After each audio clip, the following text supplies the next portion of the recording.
Welcome back, ladies and gentlemen. Game number 3 is here in week number 6 of the After Hours Gaming League. Duckville is here with you, bringing Google versus Amazon in a big fight between these two players. Of course, week 6, we're actually getting very close to the playoffs, so make sure you have been checking out all the VODs from all these various games that everyone has been casting. Of course, it's not just me, there are some other casters as well. Make sure you go and have a look at their content on the AHGL channel. But speaking of Game 3, let's have a look at what we've got here, starting down at the bottom left-hand side of Howling Peaks, our very famous snow map that has units that skate along them. If you kill them in certain spots, it's quite funny. We'll try and keep an eye out for that.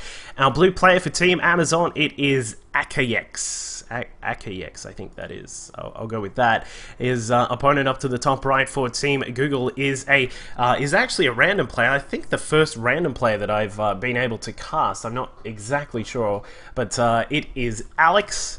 He's going to be spawning as a Terran here for Team Google. So we'll see if this is one of his better randoms, or if perhaps it's one of the lower ranked randoms for his own particular play. Of course, it's I've tried playing random a little bit, but every time I get Zerg, my Zerg is actually quite terrible compared to my Terran and Protoss. So it's interesting to try and play random, because sometimes some people will be very fluent in all three races and still do quite nicely. Like there are Masters random players. I'm not sure if there are GM random players at the moment, but I don't know. Maybe I'll check that a little bit later. But a lot of random players. You get to a time where in the late game you can have quite a lot of trouble in playing out your particular race, because as a random player you have to learn so much about each race's dynamics in all the various matchups, how to play mirror matches, how to play the various sort of non-mirror matches, and all these kinds of things. So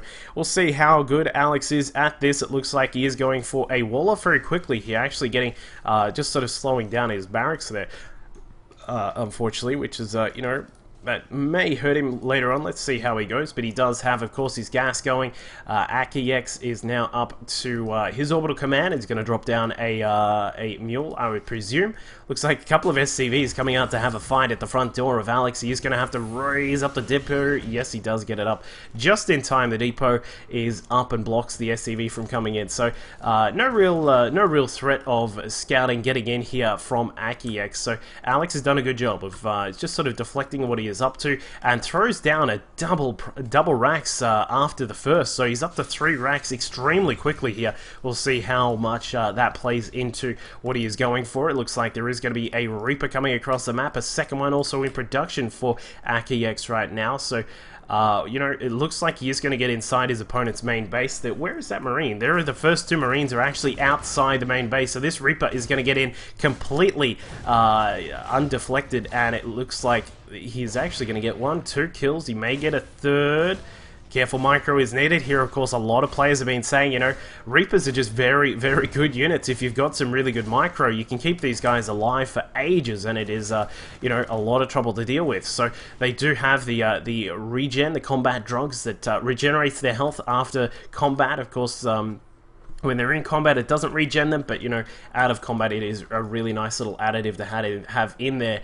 So 2 Reapers are now out for AHGL, and he's going to head across through the top side, maybe going to try and jump in the main from down at the natural. The Marines were trying to protect from the top there, but now the Reapers are inside. The mining of Alex has been completely disrupted here, and it is not looking good for him at all. He's still at 17 SCV, so he's down a little bit in that amount. He's just lost another one as well, and these Reapers have been doing a brilliant job for AHGL right now. 16 versus 22. There is also a third Reaper now joining the pack. We've got a second base now established for AHGL as well, switching that into the orbital command. He's going to throw down a couple of extra racks along with a factory as well, and just continue producing these Reapers. So he's bringing them out and getting a large force of them going.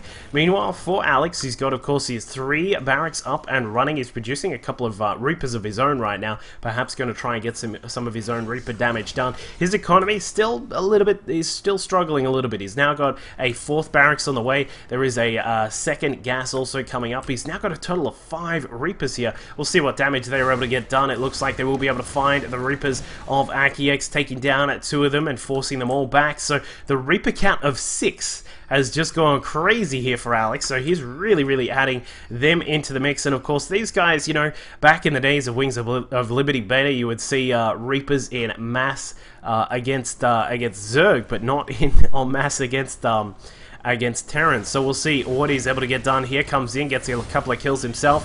Has to lift up the orbital command. I'm not too sure about that. I mean, the Reapers don't have their D8 charges anymore, so they don't tear apart buildings as they once did. But, well, you know, he's now got 8 Reapers. This is quite a sizable amount at this point of the game. Of course, they still only do 8 damage per shot, or I suppose 4 per shot, and then 8 per volley that they fire. And he's going to just jump in the front door here, of course, with a couple of Marines, some Marauders, and the Hellions here. I don't think Alex is going to be able to get too much done. He tries to charge up the front door with some of those Marines as well, but they get taken down quick smart, and he is forced to back off for the time being. The position that AHGL is in is really good right now. He's up to 46 supply, 47 supply now, 29 workers. He has almost a 10 worker lead on his opponent from Google. And, well, we're going to see what Alex is going to do about this. He's going to try and expand. His 4 racks are still pumping out units right now. He's just going to have to be... He's either going to have to turtle up or take a pretty big economic risk, like get a 3rd command center very quickly here and try and put it in some odd spot on the map, like maybe down here or something, because his economy is starting to really deteriorate compared to his opponent.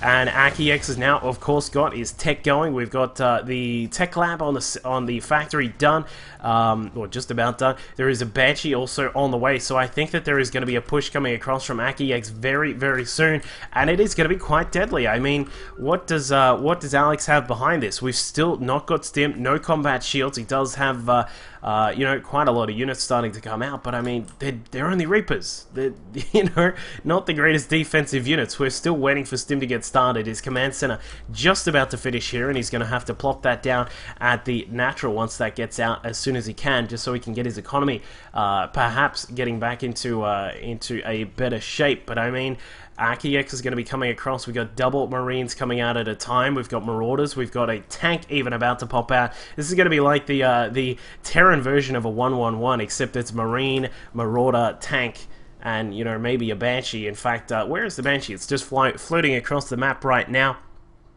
We'll see if he's able to get any damage done. He may think that the command center is down here at the natural, but nope, nothing there. Just a few Marines at the front door, and only 2 Marines. They're going to go down very quickly to the Banshee, and this means that this expansion is not going to get up at all. Alex in quite a lot of trouble now. The Banshee just floating through. There is no defense here. There is no defense at all. And this Banshee is going to go to town. There is absolutely no way that Alex can do anything about this. The Reapers come across and say, well, what are we going to do here? Not too much at all. Unfortunately, despite being able to jump up on top of cliffs, they can't jump up in the air. Not sure what the deal is with that. Blizzard need to fix that kind of stuff. But the Banshee gets away. 9 kills, maybe 10 in total. Yep, gets the 10th kill. And wow, did you see that? The SCV's body just fell down into the abyss just across the side. That's the funniest thing I've seen so far from this new physics engine. But the supply of AHGL right now sitting up at 104. He's got all these Marines. We've got a total of 23 Marines right now, 7 Marauders. We got a tank, a couple of Hellions, as well as that Banshee still out on the map. So, you know, he is sitting in a wonderful position right now. He's going to be very happy with the spot that he's in. Could possibly even throw down a 3rd command center, even just directly at the 3rd base as well. No need to worry about being, you know, worried about, you know, getting a 3rd. In fact, there he goes. He's going to put it here and perhaps look for the 3rd at this position. A couple of Reapers now heading across. 7 in total. They're going to see what damage they can get done inside the natural base of AHGL, and they may be able to get a certain amount done because AHGL is now pushing out across the map. But the, you know, the big question is, does it really matter if these Reapers get some damage done? Because we now have AHGL pushing across the map. He's got all these Marines, the Marauders, and all these things. The tank is here for Alex to try and defend against the push that he's coming in. Maybe if we just see a couple of the Marauders at the front just to tank some of the damage, the Marines and everything else should be able to speed inside. But what he's actually going to do is head across the medevac.